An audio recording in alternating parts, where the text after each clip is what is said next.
Hey there everyone, hope you're doing well. So, I promise you, very soon, I'm going to do some videos where it's not just chatting endlessly about tools, which to be quite honest can get pretty boring. But before I get into that, I've just got one last tool video to do, and I was going to take a look at some budget Dovetail saw options. Now I've had these two for a little while in their packaging, just so I could experiment with them and then feedback and give an idea of what they're like. Bought these two myself.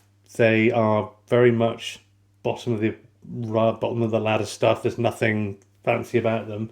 I got this via Amazon, and I had to open it up as soon as it arrived because you're sending a saw in a collapsible bag.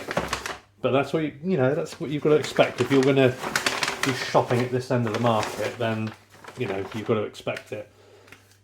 So this one it's called a tenon saw. But when you take a look at it, it's proportioned a little bit more like a dovetail saw.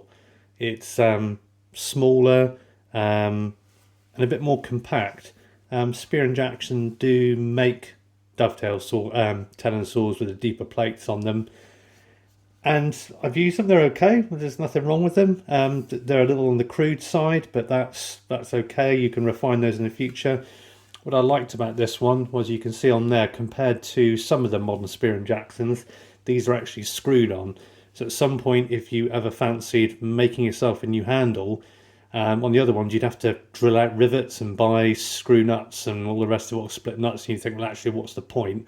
Whereas with this one, you could reuse them quite easily.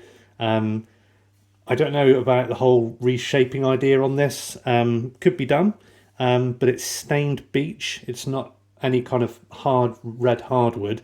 So any kind of reshaping here is going to expose fresh beech, and then you're going to have to start blending that with stain. Again, not a problem, but before you know it, you're not cutting dovetails, you're prattling around with it. And yeah, it doesn't feel Rolls-Royce, but it feels serviceable enough. But we'll look a bit more at that when we come to cuts and joints. I'm feeling for the set. Again, you get amazed how much you can trust your fingers. They're pretty sensitive. It feels like it's pretty equally set, and the plate is straight, even though it ended up in a bag being sent. And yeah, we'll give that a go. It's 13 points per inch, that's okay for dovetailing. It's not too bad. It might be a harsh on really thin stuff, where something like a 20 point per inch might be a bit more useful. Again, it doesn't look great, but again, this could be polished off. This back, which is very coarsely finished brass, could be polished up, and those things could be done by just removing the screws, a little bit of work with polish, and that would just initially make it look a lot nicer. So that was from Amazon. I think those saws are made somewhere in the East, maybe Malaysia, I'm not 100% sure, and it's very much a product that's aimed anywhere across Europe, and for doing finished carpentry is what they mainly show. And then there's this option, which is from a UK domestic manufacturer, and they're not strictly known as dovetail saws. They are known as gent saws, and one of the main reasons that these can be made so cheaply is the handle. I couldn't say for sure, but I would imagine if I was running a factory or a business where I was selling saws like this, these would be batch made on a lathe, a copy lathe or something like that, and just churned out. Whereas these ones, even that with the aiding of a machine, they're still going to be clamped to a CNC. There's a bit more wood used in that one. Yeah, and this one's fine. It's got a very synthetic feel to the handle, but whereas this one costs about £29, £30, this one is 20, and the teeth on it are 15 points per inch, and I thought that was quite important. If you look on the Thomas Flynn, I believe they call themselves, website, you'll see on there that a lot of them, they do them at 20 teeth per inch, and that's great if you're going to do a lot of work in really fine section material, I think you should really consider those. But if you're going to then get into sharpening your saws for the first time, 20 teeth per inch is maybe a little bit difficult, whereas 15 is pretty good. One thing you'll notice straight away between the two is the difference in weight. And I would say this one could end up being a bit more of a general purpose saw for a beginner, whereas this one might be a bit more specific to dovetailing.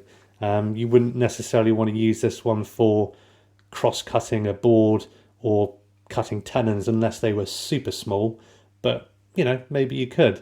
So yeah, the proof of the pudding will be in the eating, and I will prepare some dovetails. I'll probably do maybe a couple of videos over the weekend for that and upload them for you, and then we can see whether you can get a decent dovetail saw for around £20, or you know, in this case just shy of 30 delivered.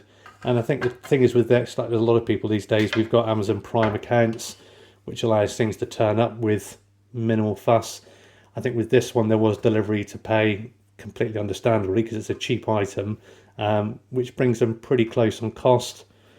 I must admit the handle, the beach, looks like it's been stained in urine. It's a pretty gross colour. But again, for the price, I mean, you can't be that picky, you know. And again, trying to feel for set. And again, you can trust your fingers pretty well. Yeah, it's pretty equal. Yeah, and if you're going on their website, look for the William Greaves. Like I said, all the other ones are 20 teeth per inch, and I think for just getting started, I think that's a little bit too fine, unless you're just going to be working in sort of 1/2 inch and thinner. This one should take you right up to 3/4 of an inch. But yeah, look forward to sharing that video with you over the weekend.